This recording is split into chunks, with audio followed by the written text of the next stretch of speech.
Vou te dizer uma coisa que a maioria dos pais nunca ouve de ninguém. Não porque seja difícil de dizer, mas porque quem poderia dizer raramente tem coragem. E quem tem coragem quase nunca foi ouvido. Ter filhos por perto na velhice não é o que te salva. Pode até ser o que te afunda, se você construiu a sua vida toda em cima disso e de mais nada. Me chamo Gilberto. Tenho 86 anos. Fui advogado por 41 anos numa cidade do interior de Minas, onde todo mundo se conhecia e onde eu assinei papéis de centenas de famílias ao longo de 4 décadas. Vi de perto o que acontece quando os pais envelhecem. Vi o que acontece com aqueles que dependeram dos filhos e com aqueles que não dependeram. E a diferença entre os dois grupos me marcou de um jeito que nunca consegui esquecer. Hoje quero te falar sobre isso com a honestidade que só a idade permite. Não para te assustar, não para te afastar dos seus filhos, mas porque se você está chegando nos 60, nos 70, ou se já está aqui comigo nos 80, você ainda tem tempo de entender o que eu demorei décadas para aprender. Deixa o like agora e se inscreve no canal. E ao final me conta nos comentários. Você está construindo a sua velhice em cima dos filhos ou em cima de você mesmo? Quero ler cada resposta. A primeira coisa que preciso te dizer é que os filhos têm uma vida que não é a sua. Isso parece óbvio quando você lê assim. Mas não é óbvio quando você tem 75 anos, está sozinho numa tarde de terça-feira e percebe que já faz 12 dias que o filho não ligou. Nesse momento, o óbvio some. E o que fica é uma dor que a maioria das pessoas nunca conta para ninguém porque tem vergonha de admitir que esperava mais. Vi isso dezenas de vezes no meu escritório. Pais que haviam construído a vida inteira ao redor dos filhos, que tinham sido presentes, atenciosos, generosos até além do que podiam, e que na velhice descobriam que os filhos tinham emprego, tinham cônjuge, tinham filhos próprios, tinham contas, tinham crises, tinham uma vida que girava em torno deles mesmos. Não por egoísmo, por necessidade. Porque a vida adulta exige isso de qualquer pessoa.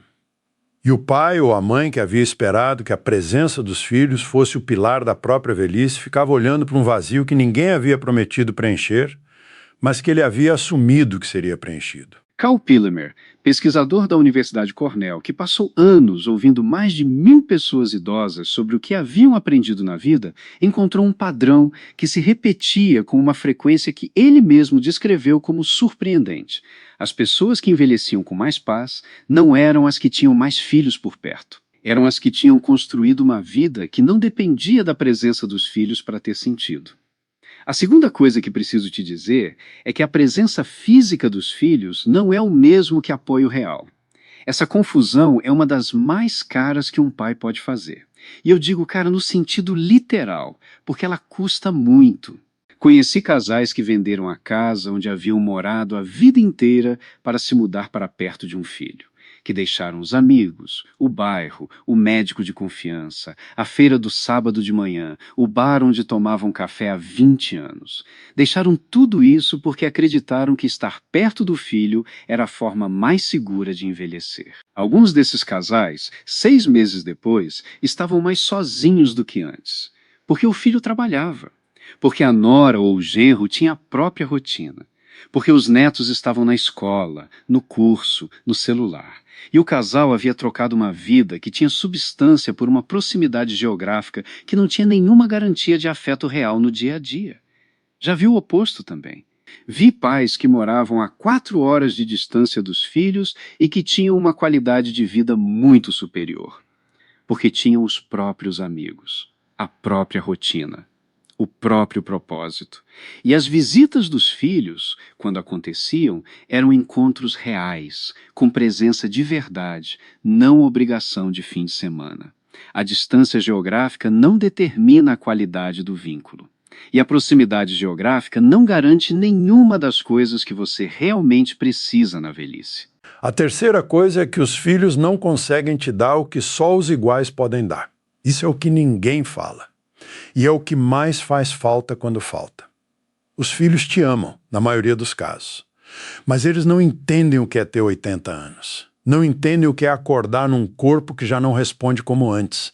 Não entendem o que é ver morrer as pessoas que faziam parte da sua história. Não entendem o luto silencioso de ir perdendo, aos poucos, coisas que você nunca imaginou que perderia.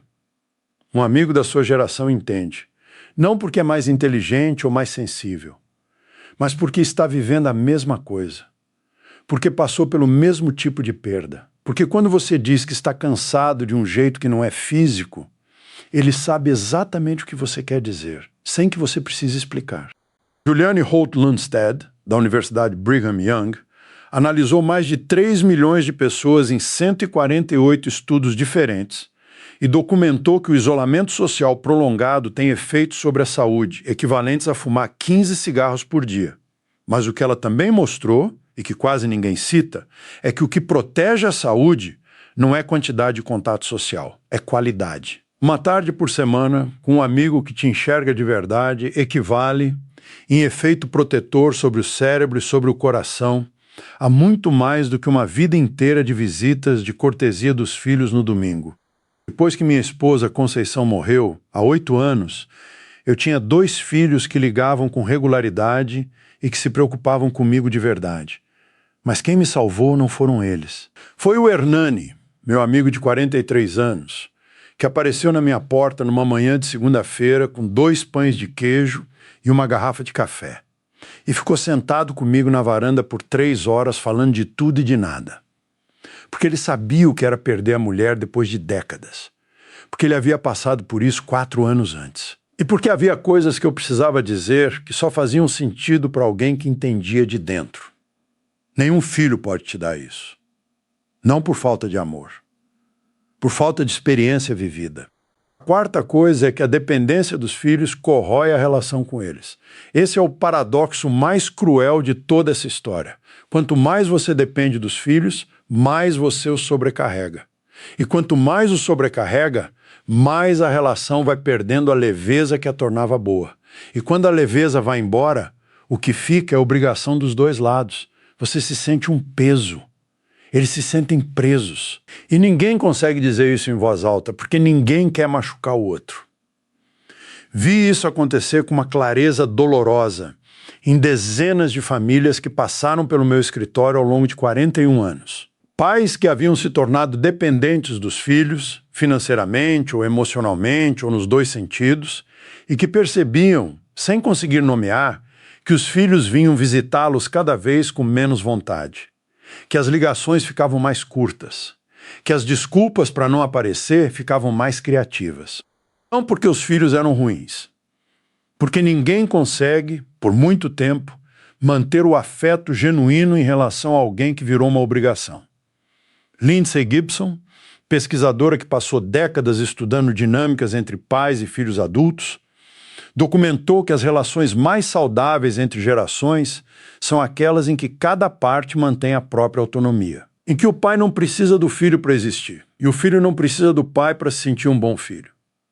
Quando essa autonomia some de um dos lados, a relação começa a se deformar de maneiras que nenhum dos 2 consegue ver claramente porque está dentro dela.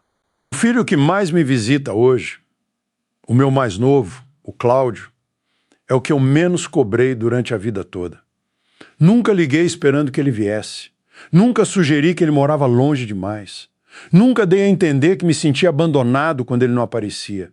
E quando ele vem, que é com uma frequência que eu nunca determinei, ele vem com vontade, com alegria genuína. Porque a nossa relação não carrega o peso de uma dívida que ninguém contraiu, mas que todos sentem.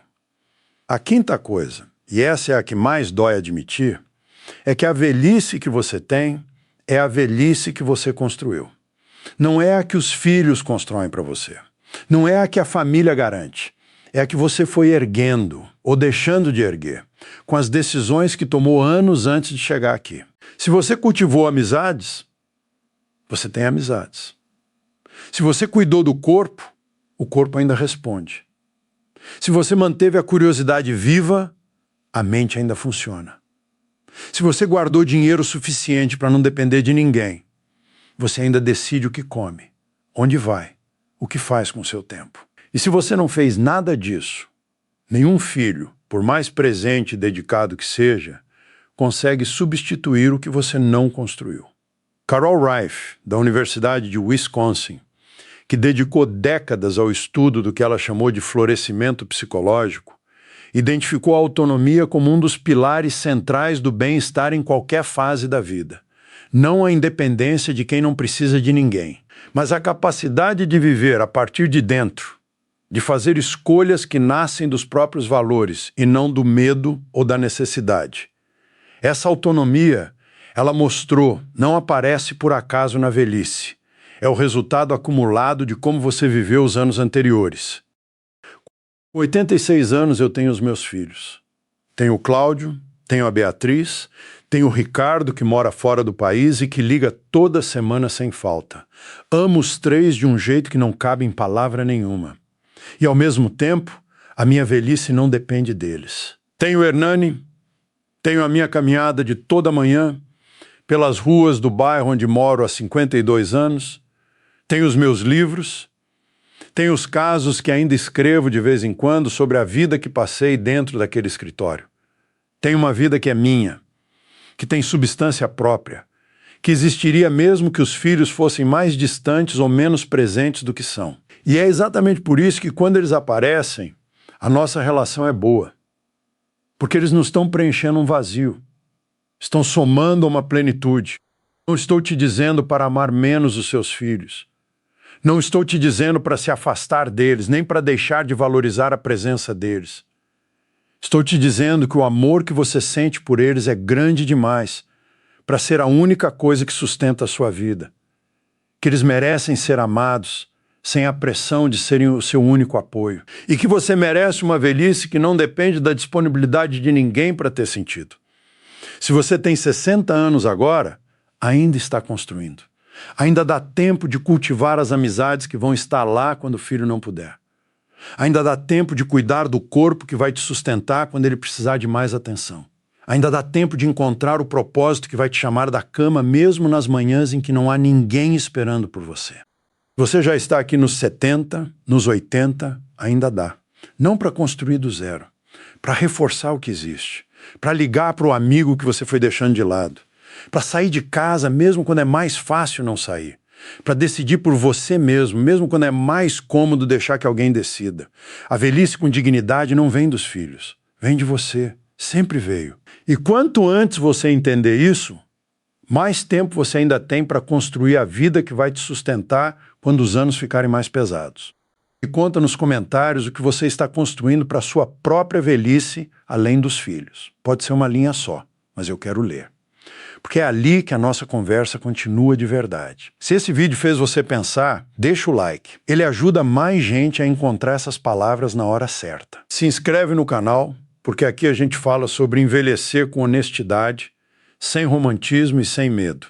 E compartilhe esse vídeo com alguém que você sabe que está esperando demais dos filhos e de menos de si mesmo. Pode ser a palavra que essa pessoa estava precisando ouvir. Cuide-se.